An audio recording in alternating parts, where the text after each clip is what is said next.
पिछली क्लास में हमने आप लोगों को बताया था वैद्युत कण संचलन। वैद्युत कण संचलन में हमने बताया था जब किसी कोलाइडी विलयन को किसी वैद्युत क्षेत्र में रखा जाता है तो कोलाइडी कण अपने से विपरीत आवेशित प्लेट की ओर गमन करने लगते हैं, जिसे वैद्युत कण संचलन कहा जाता है। यदि कोलाइडी कण धनावेशित है तो वो एनोड की धनावेशित है तो कैथोड की ओर गमन करते हैं, जिसे धन कण संचलन कहा जाता है। यदि कोलाइडी कणों पर ऋणावेश है तो एनोड की ओर गमन करते हैं तो उसे ऋण कण संचलन कहा जाता है। हमने एक प्रयोग भी लेकर के बताया था, एक युवाकार की नली ली थी। युवाकार की नली में क्या किया गया था, कोलाइडी विलयन को भर लिया गया था। कोलाइडी विलयन भरने के बाद युवाकार की नली की दोनों भुजाओं में क्या लगा दिया गया था, एनोड और कैथोड लगा दिया गया था। और एनोड और कैथोड प्लेटों के बीच विद्युत धारा प्रवाहित करने पर देखा गया था कोलाइडी कणों पर धनावेश था तो वो धनावेश होने के कारण कैथोड की ओर गमन करने लगे थे, और यदि कोलाइडी कणों पर ऋणावेश था तो ऋणावेश होने के कारण वो एनोड की ओर गमन करने लग गए थे। इस प्रकार की प्रक्रिया को कोलाइडी कणों के गमन करने की प्रक्रिया क्या कहलाती है, वैद्युत कण संचलन की प्रक्रिया कहलाती है। वैद्युत कण संचलन के बाद हमने बताया था स्कंदन या उत्क्षेपण। स्कंदन या उत्क्षेपण किसे कहा जाता है, हमने बताया था जब किसी द्रव विरोधी कोलाइडी विलयन में कोई वैद्युत अपघट्ट की मात्रा मिलाई जाती है, द्रव विरोधी कोलाइडी विलयन में कोई वैद्युत अपघट्ट की मात्रा मिलाई जाती है तो द्रव विरोधी कोलाइडी विलयन का क्या हो जाता है, अवक्षेप प्राप्त होता है अर्थात स्कंदन हो जाता है। इस प्रकार की प्रक्रिया को अवक्षेपण या स्कंदन की प्रक्रिया कहा जाता है। हमने बताया था कि वैद्युत अपघट्ट दो प्रकार के विपरीत आवेशित आयनों में टूटते हैं। वैद्युत अपघट्ट दो प्रकार के विपरीत आवेशित आयनों में टूटते हैं, और वो विपरीत आवेशित आयनों में से धनावेशित भाग ऋणावेशित कोलाइड को स्कंदित करने के लिए प्रभावी होता है, और ऋणावेशित भाग धनावेशित कोलाइड को स्कंदित करने के लिए प्रभावी होता है। इतनी चीजें हमने आप लोगों को कल बता दी थी। उसके बाद अब आपको बताया जाएगा आयनों का स्कंदन या उत्क्षेपक प्रभाव। कोई भी आयन कैसे स्कंदित करते हैं और उनका प्रभाव कितना होता है, इसको व्यक्त करने के लिए हार्डी-सुलजे का नियम दिया गया। क्या नियम दिया गया, आयनों का स्कंदन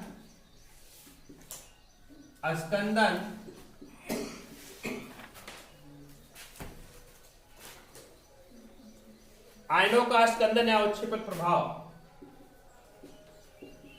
स्कंदन या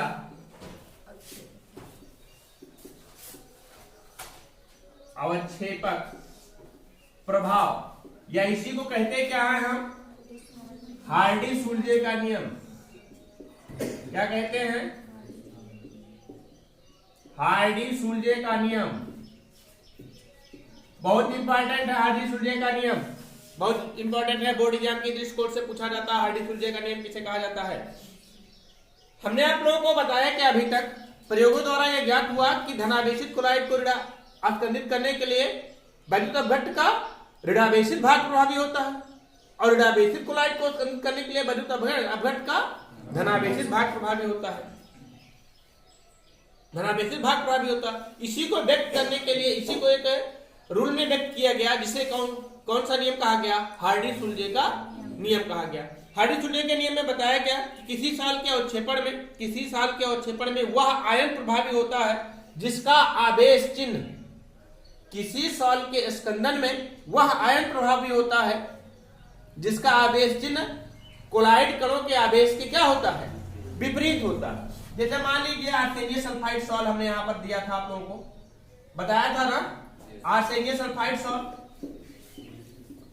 सल्फाइड सॉल्ट का फार्मूला हमने आप लोगों को बताया था क्या, AS2S3 और S2 निगेटिव।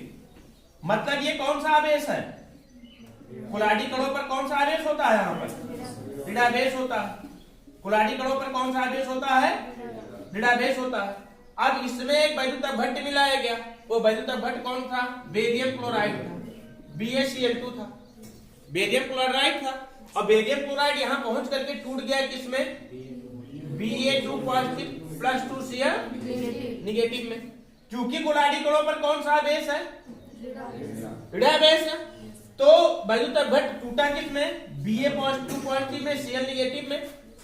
तो कौन सा आयन, दो आयन प्राप्त हुए ना, बेरियम धन आयन, क्लोराइड आयन। अब इनमें से कौन सा आयन ऐसा होगा जो इसको क्या कर सकता है, अवक्षेपित कर सकता है, तो वो कोलाइड कणों के आवेश के विपरीत वाला आवेशित आयन होगा। कोलॉइड कणों पर ऋणावेश है तो इसके विपरीत वाला आवेशित आयन कौन सा होगा? धनावेशित, मतलब बेरियम। अर्थात बेरियम ही इसको क्या कर सकता है? अवक्षेपित कर सकता है। क्लोराइड अवक्षेपित नहीं कर सकता। समझ रहे हैं ना? तो मतलब इसको एक शब्दों के रूप में बताया गया है, किसी सॉल्ट के स्कंदन में वैद्युत अपघट्ट का, किसी सॉल्ट के स्कंदन में वैद्युत अपघट्ट का वह भाग लेता है, अर्थात वह भाग प्रभावी होता है जो कोलॉइडी जिस पर कोलॉइडी कणों के विपरीत आवेश होता है। जैसे हमने बताया कि आर्सेनिक सल्फाइड सॉल्ट लिया, आर्सेनिक सल्फाइड सॉल्ट पर कौन सा आवेश है? ऋणावेशित आवेश है। इसमें किसको घोला गया? बेरियम क्लोराइड को घोला गया। जब बेरियम क्लोराइड को वैद्युत अपघट्ट डाला गया तो देखा गया तो क्या होता है कि क्या हो जाता है? स्कंदित हो जाता है, अर्थात अवक्षेपित हो जाता है। स्कंदित हो जाता है मतलब क्या हो जाता है? ये अवक्षेपित हो जाता है। अवक्षेपित करने के लिए कौन सा आवेश प्रभावी होगा? Bn2 पॉजिटिव आवेश प्रभावी होगा। क्यों? क्योंकि जिस पर धनावेश है, कोलॉइडी कणों पर कौन सा आवेश है? ऋणावेश है। इसी तरीके से अगर बात करते हैं यदि हम बात करते हैं कि कोई धनावेशित सॉल्ट होगा, तो धनावेशित सॉल्ट को स्कंदित करने के लिए वैद्युत अपघट्ट का कौन सा भाग प्रभावी होगा? ऋणावेशित भाग प्रभावी होगा। पहला नियम ये हो गया हार्डी-सुलजे का नियम। हार्डी-सुलजे का दूसरा नियम क्या बताया गया? हार्डी-सुलजे का दूसरा नियम बताया गया है क्या कि आयनों का स्कंदन प्रभाव उसकी संयोजकता बढ़ने के साथ साथ बढ़ता है।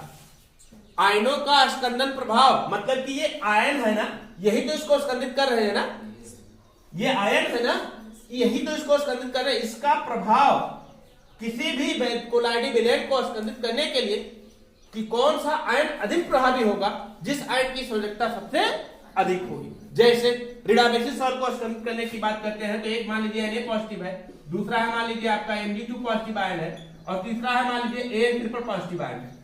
और ये किसको स्कंदित करेगा? ये सभी ऋणावेशित सॉल्ट को कि धनावेशित सॉल्ट को? ऋणावेशित सॉल्ट को स्कंदित करेगा। अब लेकिन इनमें से सबसे प्रभावी कौन होगा? An triple positive. क्यों?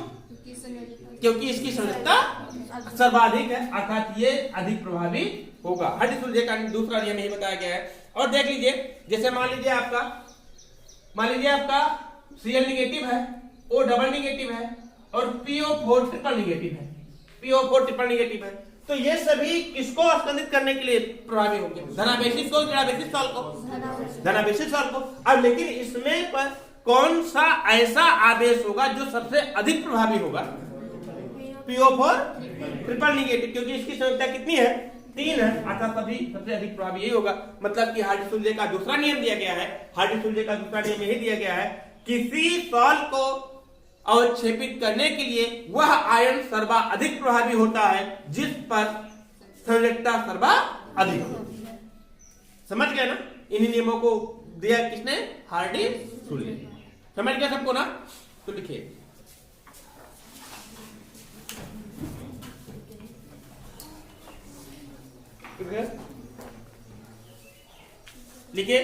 आयनों का स्कंदन प्रभाव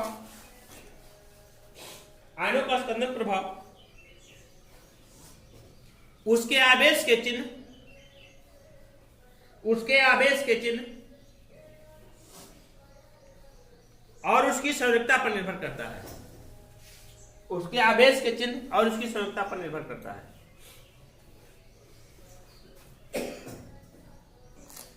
और इसकी संयोजकता पर निर्भर करता है। धनावेशित सॉल्ट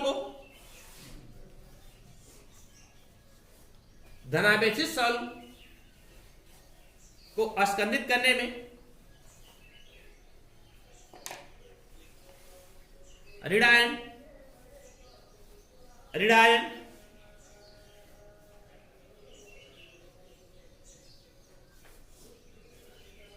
और ऋणावेशित सॉल्ट को स्कंदित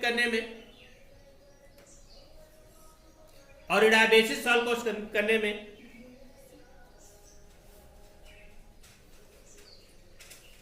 धनायन प्रभावी होते हैं। धनायन प्रभावी होते हैं।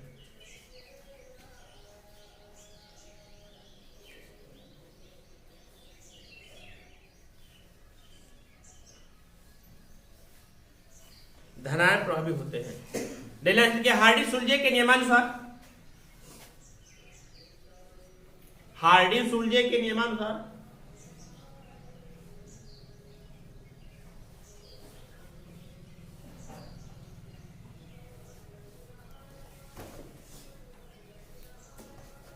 हार्डी सूर्य के नियमानुसार फर्स्ट नंबर लिखे, किसी साल का अवक्षेपण करने में, किसी सॉल का अवक्षेपण करने में, अवक्षेपण करने में वह आयन अधिक प्रभावी होता है, वह आयन अधिक प्रभावी होता है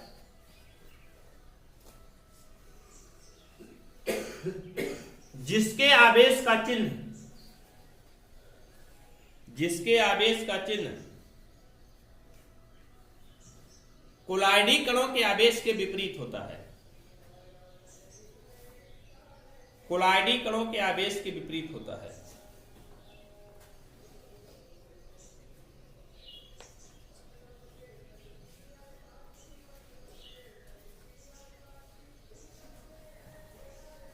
सेकंड नंबर लिखिए,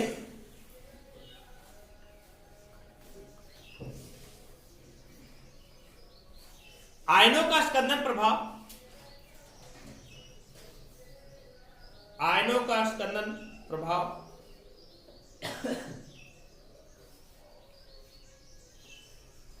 आयनों की संयोजकता बढ़ने के साथ बढ़ता है,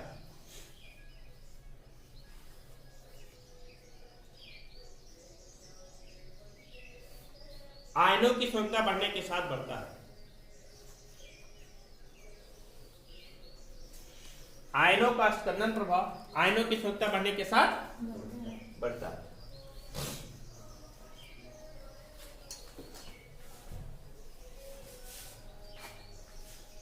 नेक्स्ट लिखे, धनावेशित सॉल के प्रति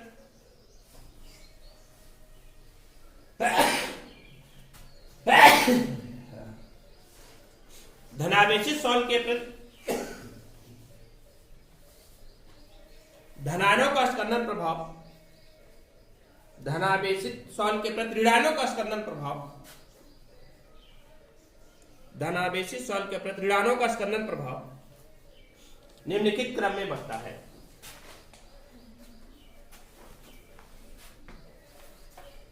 निम्नलिखित क्रम में बढ़ता है, यहां लिख सकते हैं SO4 डबल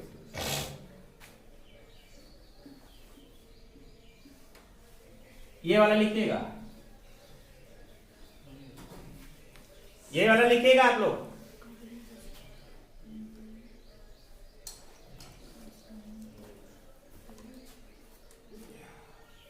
फिर नए लिखिए, ऋणावेशित सॉल के प्रति, इसको लिखिए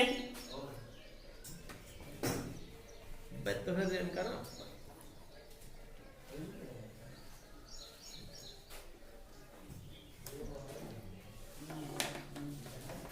लिखे ऋणावेशित सॉल के प्रति, ऋणावेशित सॉल के प्रति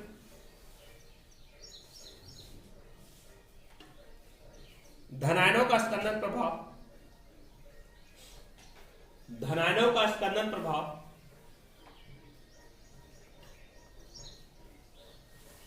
निम्नलिखित क्रम में बढ़ता है,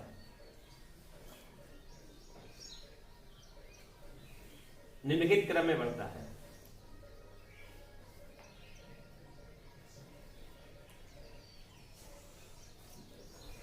इसको नोट करिए।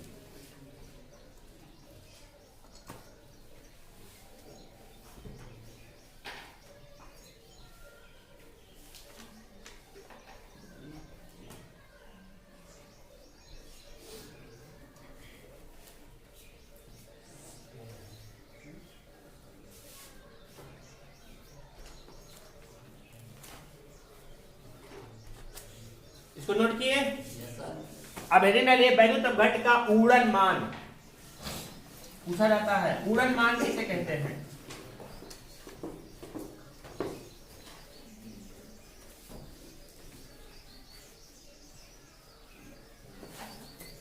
वैद्युत अपघट्ट पदार्थ जानते हैं ना? बहुतों बार हमने बताया आप लोगों को वैद्युत अपघट्ट पदार्थ ऐसा पदार्थ जिसके जलीय विलयन में विद्युत धारा आसानी से प्रवाहित की जा सकती है। इस प्रकार के पदार्थ को कौन सा पदार्थ कहते हैं? वैद्युत अपघट्ट पदार्थ कहा जाता है। वैद्युत अपघट्ट पदार्थ का जब जलीय विलयन बनाते हैं तो दो प्रकार के विपरीत आवेशित आयनों में टूट जाता है। एक को कहते हैं धनावेशित, दूसरे को कहते हैं ऋणावेशित आयन। कई बार बताया गया है, जैसे sodium chloride, barium chloride, sodium sulphate, barium sulphate, या कैल्शियम क्लोराइड, कैल्शियम सल्फेट, ये सभी क्या होते हैं? वैद्युत अपघट्ट पदार्थ होते हैं। बताया गया, कई बार बताया गया वैद्युत अपघट्ट पदार्थ के बारे में। तो वैद्युत अपघट्ट का उड़न मान पढ़ना क्या है आपको? वैद्युत अपघट्ट का उड़न मान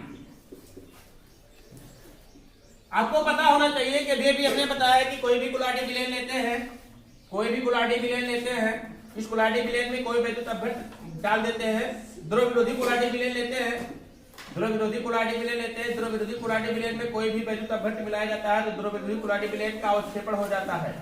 हमने बताया क्या था ना, अभी हमने बताया था ना, कोई भी वैद्युत अपघट्ट डालते हैं, इसमें वैद्युत अपघट्ट डालते हैं, अपघट्ट डालते हैं तो इसका क्या हो जाता है? अवक्षेपण हो जाता है। अवक्षेपण हो जाता है, इसे अवक्षेपण या स्कंदन की प्रक्रिया कहते हैं। अब उड़न मान क्या व्यक्त करता है? उड़न मान ये कहता है कि किसी वैद्युत अपघट्ट को, किसी कोलाइडी विलयन को अवक्षेपित करने के लिए कितने वैद्युत अपघट्ट की मात्रा की आवश्यकता होगी। पता चला कि एक ड्रम कोलाइडी विलयन है और एक बूंद वैद्युत अपघट्ट डाल रहे हैं, एक बूंद वैद्युत अपघट्ट डाल रहे हैं, तो जरूरी नहीं कि उसको पूरा का पूरा अवक्षेपित कर दे। समझ पा रहे हैं हमारी बात को? कि किसी भी कोलाइडी विलयन को अवक्षेपित करने के लिए कितने वैद्युत अपघट्ट की आवश्यकता होगी, या कितनी सांद्रता के वैद्युत अपघट्ट की आवश्यकता होगी। जब इसको निर्धारित करते हैं तो किसके रूप में निर्धारित करते हैं? हम उड़न मान के रूप में निर्धारित करते हैं। समझ पा रहे हैं ना? अब पता चला कि कोलाइडी विलयन थोड़ा सा है और वैद्युत अपघट्ट आपने ढेर सारा मिला दिया तो अवक्षेपित तो हो जाएगा, लेकिन ढेर सारा मिलाने का कोई मतलब है? उसकी एक निश्चित मात्रा, वैद्युत अपघट्ट की एक निश्चित मात्रा जो किसी कोलाइडी विलयन को अवक्षेपित करने के लिए पर्याप्त होती है। वैद्युत अपघट्ट की एक निश्चित मात्रा जो किसी कोलाइडी विलयन, किसी निश्चित कोलाइडी विलयन को अवक्षेपित करने के लिए पर्याप्त होती है, उसी निश्चित मात्रा को किसके रूप में व्यक्त करते हैं? हम उसके उड़न मान के रूप में व्यक्त करते हैं। अब ढेर सारा कोलाइडी विलयन है, थोड़ा सा मिलाएंगे तो कोई प्रभाव नहीं पड़ेगा, और बहुत थोड़ा सा कोलाइडी विलयन है, ढेर सारे वैद्युत अपघट्ट मिला देंगे तो कोई मतलब नहीं निकलेगा। तो किसी भी वैद्युत अपघट्ट को, किसी भी कोलाइडी विलयन को, किसी भी कोलाइडी विलयन को अवक्षेपित करने के लिए कितनी सांद्रता का या कितने मात्रा में वैद्युत अपघट्ट को मिलाया जाए, उसको व्यक्त करने के लिए किसका प्रयोग किया जाता है? उड़न मान का प्रयोग किया जाता है। परिभाषित कैसे करेंगे? किसी साल का उड़न मान, किसी साल का उड़न मान अर्थात स्कंदित करने के लिए वैद्युत अपघट्ट की वह निश्चित मात्रा, स्कंदित करने के लिए वह निश्चित न्यूनतम सांद्रता वैद्युत अपघट्ट का उड़न मान कहलाता है। मतलब किसी साल को स्कंदित करने के लिए वैद्युत अपघट्ट की न्यूनतम सांद्रता, किसी साल को स्कंदित करने के लिए वैद्युत अपघट्ट की न्यूनतम सांद्रता क्या कहलाता है? न्यूनतम सांद्रता। न्यूनतम सांद्रता का मतलब कि कम से कम सांद्रता जो उसको क्या कर सके? अवक्षेपित कर सके, उसके क्या कहलाता है? उड़न मान कहलाता है। और आपको एक पॉइंट बता दें, यदि किसी वैद्युत अपघट्ट का, मान लीजिए धनावेशित कोलाइड, ऋणावेशित कोलाइड है, ऋणावेशित कोलाइड है। अब इसको स्कंदित करने के लिए ऐसा वैद्युत अपघट्ट मिलाया जा रहा है कि एक धनावेश वाला हो, जिसमें सिर्फ Na पॉजिटिव हो, या एक बार ऐसा मिलाया जा रहा है इसमें 2 पॉजिटिव वाला हो, और या एक बार ऐसा मिलाया जा रहा है इसमें ट्रिपल पॉजिटिव वाला हो। ध्यान से समझिएगा हमारी बात को। मान लीजिए कोई ऋणावेशित कोलाइड है, कौन सा कोलाइड है? ऋणावेशित कोलाइड है। अब इस ऋणावेशित कोलाइड में हम मिला किसको रहे हैं? या तो इसको मिला रहे हैं, या तो इसको मिला रहे हैं, या तो इसको मिला रहे हैं। तो बताइए किसका उड़न मान कम होगा? किसका उड़न मान कम होगा? Na पॉजिटिव का कि Ba +2 पॉजिटिव का, Al ट्रिपल पॉजिटिव का? Al ट्रिपल पॉजिटिव का। क्यों? क्योंकि ये अधिक प्रभावी है। ये जितना अधिक प्रभावी होगा उतना कम वैद्युत अपघट्ट मिलाने की आवश्यकता होगी। समझ पा रहे हैं हमारी बात को? समझ पा रहे ना? मतलब कि हम कह सकते हैं कि उस वैद्युत अपघट्ट वह वैद्युत अपघट्ट का ऊर्ध्वन मान सबसे कम होगा जिसकी संयोजकता सबसे अधिक हो। समझ गए ना? यदि हम इसको मिलाते हैं तो हमें ढेर सारा मिलाना पड़ेगा, क्योंकि इसको प्रभावी क्षमता कम है, क्योंकि इस पर एक संयोजकता है, और इसको मिलाते हैं कि इसकी प्रभावी क्षमता अधिक है, इसलिए हमें इसकी कम मात्रा मिलानी पड़ेगी। अर्थात हम कह सकते हैं कि एक अच्छे वैद्युत अपघट्ट का ऊर्ध्वन मान क्या होता है? न्यूनतम होता है। होगा कि नहीं होगा? एक अच्छे वैद्युत अपघट्ट का ऊर्ध्वन मान क्या होगा? न्यूनतम होगा। तो लिखिए वैद्युत अपघट्ट का ऊर्ध्वन मान। ठीक है, किसी सवाल का ऊर्ध्वन मान,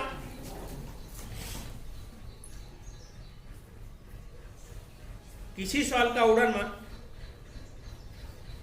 अर्थात स्कंदन करने के लिए अर्थात स्कंदन करने के लिए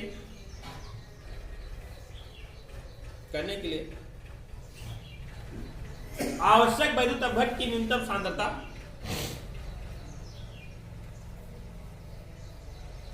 आवश्यक वैद्युत अपघट्ट की न्यूनतम सांद्रता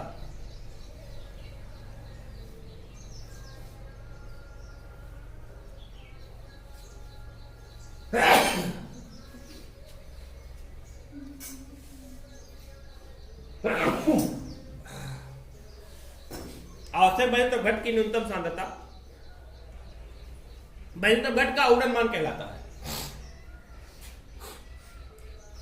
वैद्युत अपघट्ट का ऊर्ध्वन मान कहलाता है।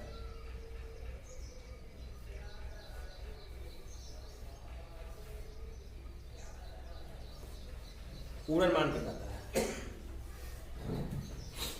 एक अच्छे वैद्युत अपघट्ट का ऊर्ध्वन मान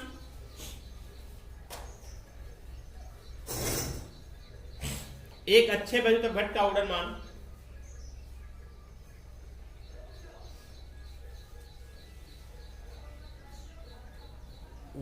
कम होता है।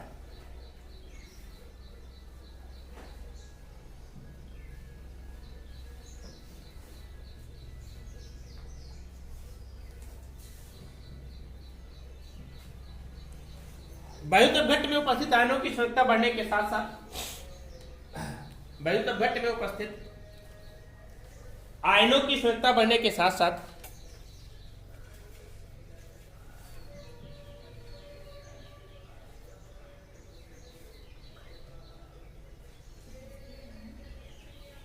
आयनों की संख्या बढ़ने के साथ साथ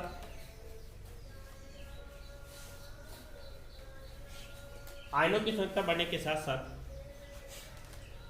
ऊर्ध्वन मान क्या होता जाता है? घट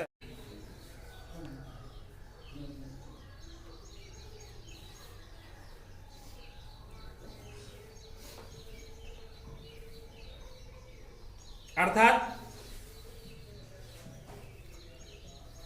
किसी ऋणावेशित सॉल्व के स्कंदन में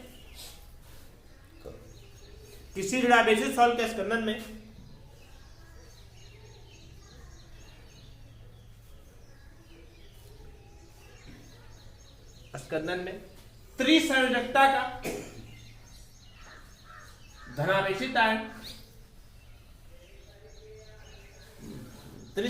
का धनावेशित आयन का ऊर्ध्वन मान सबसे कम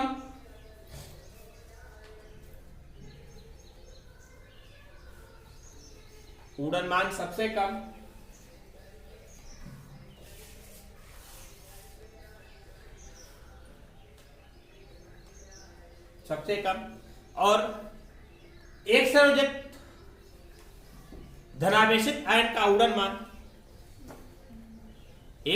धनावेशित आयन का ऊर्ध्वन मान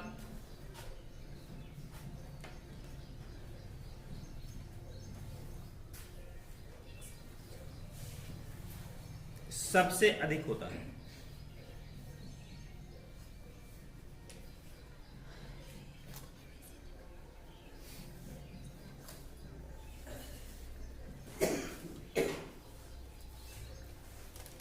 समझ गए ना? अब अगला पढ़ना है आप लोगों को पारस्परिक स्कंदन।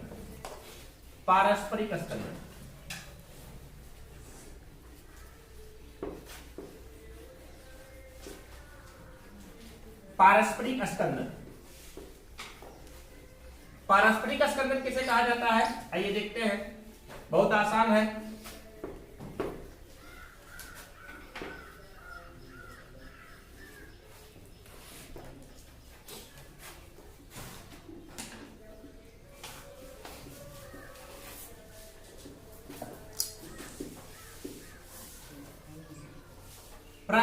पारस्परिक स्कंदन किसे कहा जाता है, एक रिडाबेसिक कोलाइड सॉल्व है, रिडाबेसिक कोलाइड सॉल्व है, मतलब इसके कोलाइडी कणों पर कौन सा आवेश है, रिडाबेस है, रिडाबेसिक कोलाइड सॉल्व है, जैसे फेरिक आर्सेनियम सल्फाइड, जैसे आर्सेनियम सल्फाइड रिडाबेसिक सॉल्व होता है, और एक क्या है आपका धनावेशित कोलाइड सॉल्व है, जैसे फेरिक हाइड्रोक्साइड का सॉल्व, फेरिक हाइड्रोक्साइड सॉल्व क्या है, ये धनावेशित सॉल्व है, धनावेशित सॉल्व है, और फिर दोनों को आपस में मिला दे, इसको इसमें आपस में दोनों को क्या कर दे, हम मिला दे, क्योंकि ये ऋणावेश है, ये धनावेश है, तो दोनों क्या हो जाते हैं, परस्पर अवक्षेपित हो जाते हैं, दोनों अवक्षेपित हो जाते हैं। तो इस प्रकार के स्कंदन को कौन सा स्कंदन कहा जाता है, पारस्परिक स्कंदन कहा जाता है। मतलब कि जब दो विपरीत आवेशित कोलाइडों को एक दूसरे में मिलाया जाता है, जब दो विपरीत आवेशित कोलाइडों को एक दूसरे में मिलाया जाता है, तो दोनों कोलाइडों का क्या हो जाता है, अवक्षेपण हो जाता है, अर्थात स्कंदन हो जाता है। तो इसे कौन सा स्कंदन कहते हैं, पारस्परिक स्कंदन कहा जाता है। धनावेशित सॉल्व में किसको मिला दें, ऋणावेशित सॉल्व को मिला देते हैं, तो दोनों का स्कंदन हो जाता है। जैसे आर्सेनियम सल्फाइड सॉल्व ऋणावेशित होता है, जबकि फेरिक हाइड्रोक्साइड सॉल्व धनावेशित होता है, दोनों को आपस मिला देते हैं, तो दोनों ही क्या हो जाते हैं, अवक्षेपित हो जाते हैं। तो इसे क्या कहा जाता है, पारस्परिक स्कंदन कहा जाता है। लिखिए, जब दो विपरीत आवेशित सॉल्व को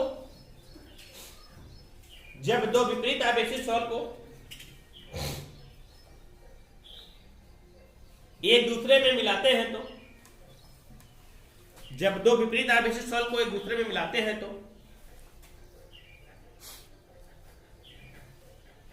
एक दूसरे में मिलाते हैं, तो दोनों का स्कंदन हो जाता है।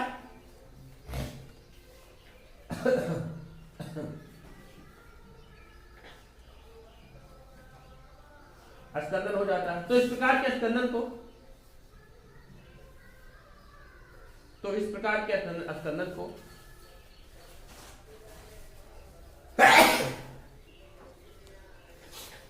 पारस्परिक स्कंदन कहते हैं।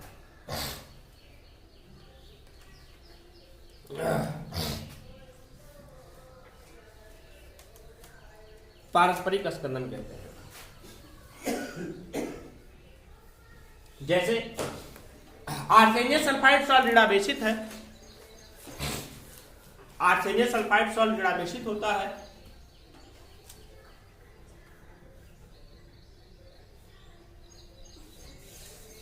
जबकि फेरिक हाइड्रोक्साइड सॉल्व धनावेशित होता है।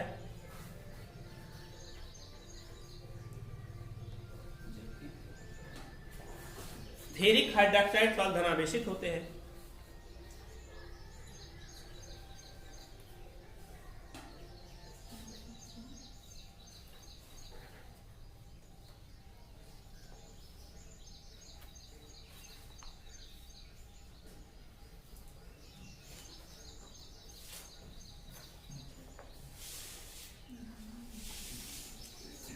क्या लिखे हैं,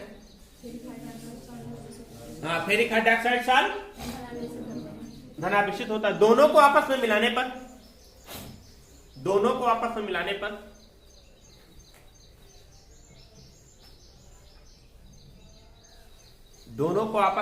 पर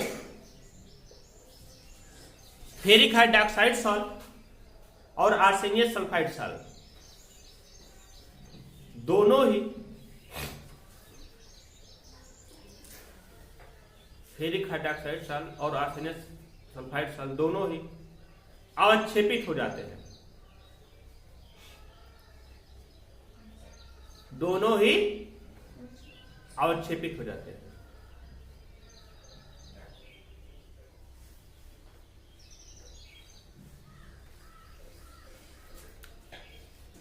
अतः यह क्या है? पारस्परिक अस्कंदन है।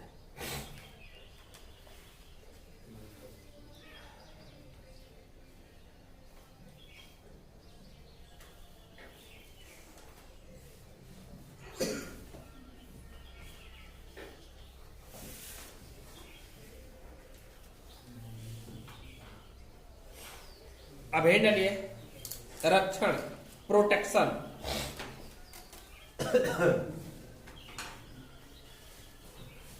पढ़ना है आप लोगों को, रक्षण, प्रोटेक्शन।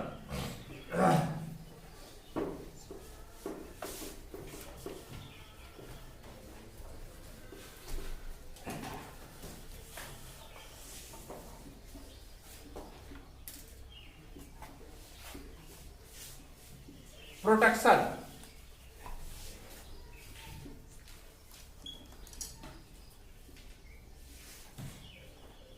रक्षण कहते हैं किसे है? हमने आप लोगों को एक पॉइंट बताया था कि किसी द्रव स्नेही सॉल्ट में वैद्युत अपघट्ट मिलाया जाता है तो द्रव स्नेही सॉल्ट आसानी से अस्कंदित नहीं होता है। जैसा जिलेटिन है, जिलेटिन में या ग्लू है, ग्लू में हम थोड़ा सा वैद्युत अपघट्ट की मात्रा मिलाएं तो उसका अस्कंदन मैं बार बार कह रहा हूं। अस्कंदन का मतलब आप लोग समझ रहे हैं कि नहीं समझ रहे?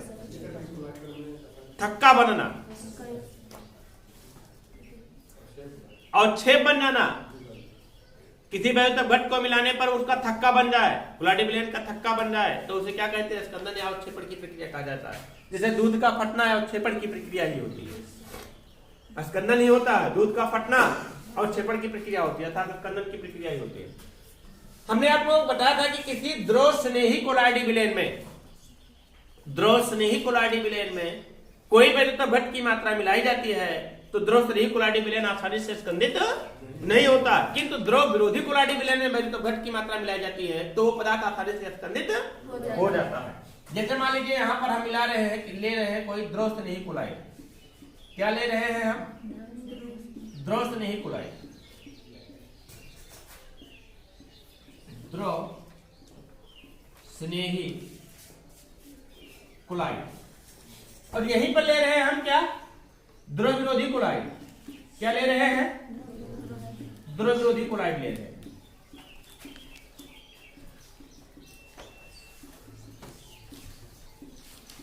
द्रव विरोधी कोलाइड, ये द्रव स्नेही कोलाइड है, ये द्रव विरोधी कोलाइड है। इसमें वैद्युत अपघट्ट की थोड़ी मात्रा मिलाते हैं, वैद्युत अपघट्ट की मात्रा मिलाते हैं। अभी ठक से समझ में आएगा कि रक्षण होता क्या है।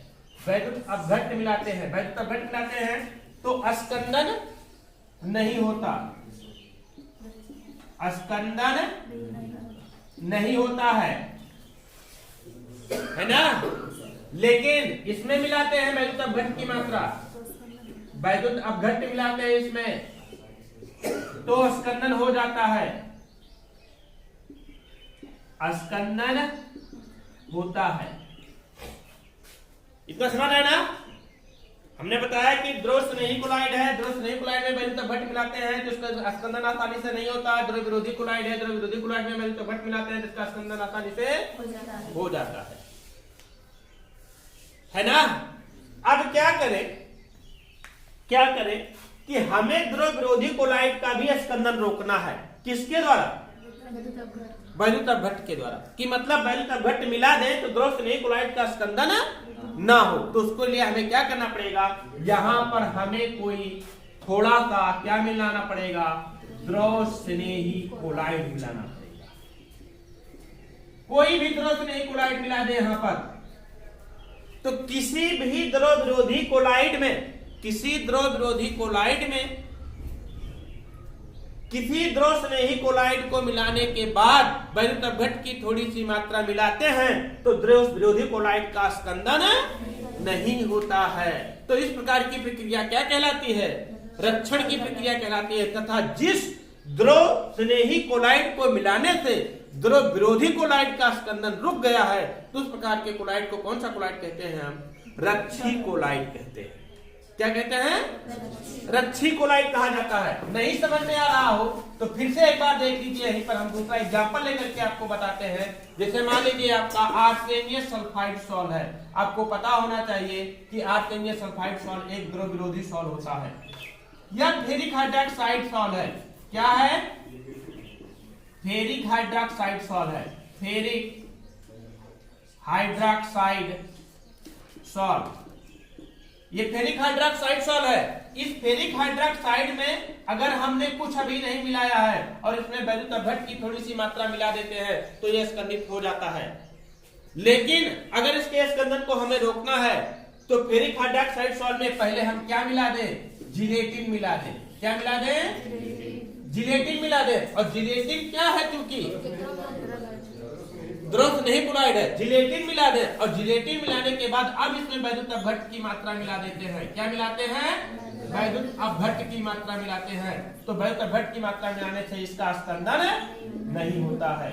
स्कंदन नहीं होता है। तो इस प्रकार की प्रक्रिया कौन सी प्रक्रिया कहा जाता है? रक्षण की प्रक्रिया कहा जाता है। जिस द्रव स्नेही कोलाइड को मिलाने से इसका स्कंदन रुक गया, किसके द्वारा? वैद्युत अपघट्ट के द्वारा। तो इस प्रकार की कोलाइड को कौन सा कोलाइड कहेंगे हम? रच्छी कोलाइड कहेंगे। क्या कहेंगे? रच्छी कोलाइड कहते हैं। तो इसको हम परिभाषित कैसे करेंगे?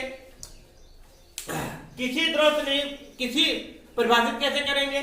किसी द्रव विरोधी कोलाइड में, किसी द्रव विरोधी कोलाइड में वैद्युत अपघट्ट के द्वारा स्कंदन रोकने के लिए, किसी द्रव विरोधी कोलाइड का वैद्युत अपघट्ट के द्वारा स्कंदन रोकने के लिए उसमें द्रव स्नेही कोलाइड मिलाने पर वैद्युत अपघट्ट के द्वारा द्रव विरोधी कोलाइड का स्कंदन नहीं होता है, रुक जाता है। तो इस प्रकार की प्रक्रिया कौन सी प्रक्रिया कहते हैं? हम रक्षण की प्रक्रिया कहते हैं। जिस द्रव विरोधी कोलाइड, जिस द्रव स्नेही कोलाइड को मिलाया जाता है द्रव विरोधी कोलाइड का स्कंदन रोकने के लिए, उस कोलाइड को कौन सा कोलाइड कहते हैं? रच्छी कोलाइड। समझ गए ना? प्रोटेक्शन समझ गए? अब नहीं भूलेगा कभी, ये कभी भूलना भी नहीं चाहिए। प्रोटेक्शन किसे कहते हैं? रक्षी किसे कहते हैं? लिखिए।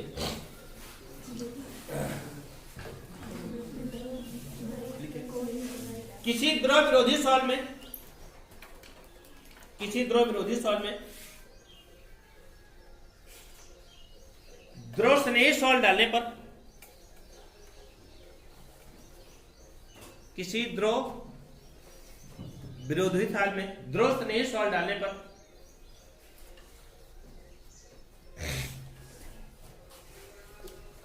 द्रव विरोधी सॉल्ट डालने पर द्रव स्नेही सॉल्ट डालने पर वैद्युत अपघट्ट के द्वारा उसका स्कंदन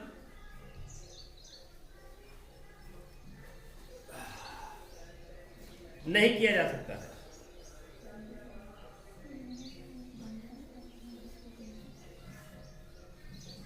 उसका स्कंदन नहीं किया जा सकता है।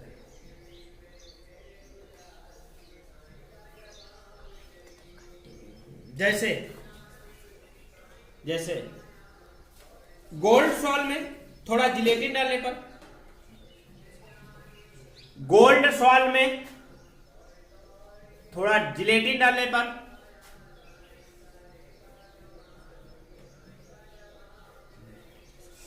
थोड़ा जिलेटिन डालने पर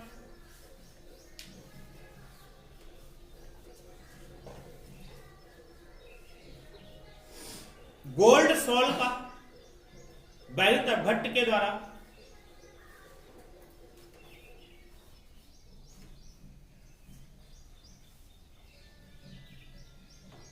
वैद्युत अपघट्ट द्वारा स्कंदन नहीं किया जा सकता।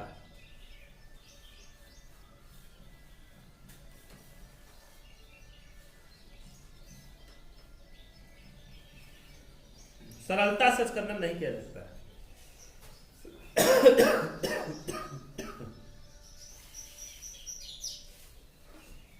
देखिए इन नोट काम में लिखिए। द्रव स्नेही कोलाइड की उपस्थिति में, द्रव स्नेही कोलाइड की उपस्थिति में द्रव स्नेही कोलाइड की उपस्थिति में कोलाइड की उपस्थिति में द्रव विरोधी कोलाइड का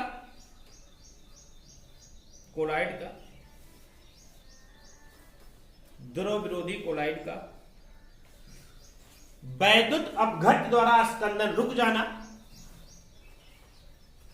वैद्युत अपघट्ट द्वारा स्कंदन रुक जाना क्या कहलाता है? रक्षण कहलाता है। जो हमने बताया वही मैं लिखा रहा हूं ना, रक्षण कहलाता है।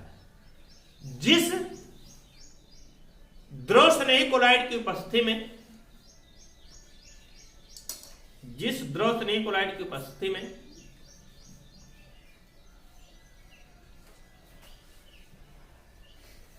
द्रव विरोधी कोलाइड का स्कंदन रुकता है, द्रव विरोधी कोलाइड का स्कंदन रुकता है,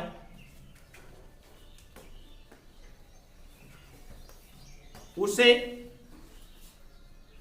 क्या कहते हैं? रक्षी कोलाइड, उसे रक्षी कोलाइड।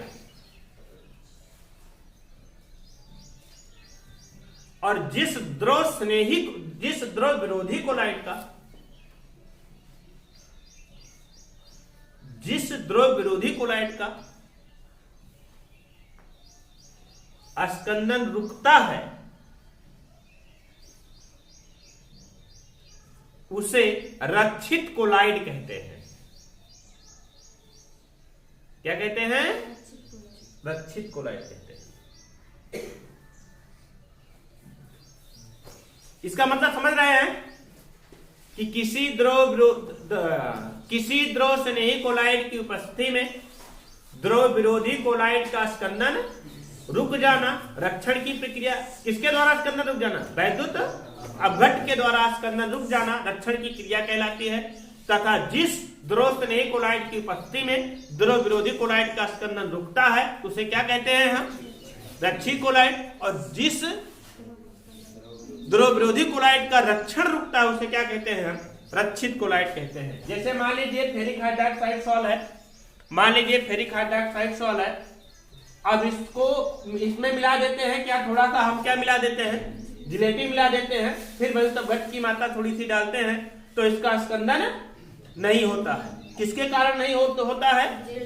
जिलेटिन के कारण, क्योंकि जिलेटिन क्या है? एक द्रव स्नेही कोलाइड है, द्रव स्नेही कोलाइड। अतः जिलेटिन क्या हो जाएगा? रक्षी कोलाइड हो जाएगा। क्या हो जाएगा? रक्षी कोलाइड हो जाएगा। और जिसका स्कंदन रुक जाता है उसे क्या कहते हैं? रक्षित कोलाइड कहते हैं। क्या कहते हैं? रक्षित कोलाइड कहते हैं। अब हेडिंग बनाइए, अगला पढ़ना है आप लोगों को, द्रव स्नेही कोलाइड का स्फोटांक। द्रव स्नेही कोलाइड का स्फोटांक, स्फोटांक कल बताएंगे।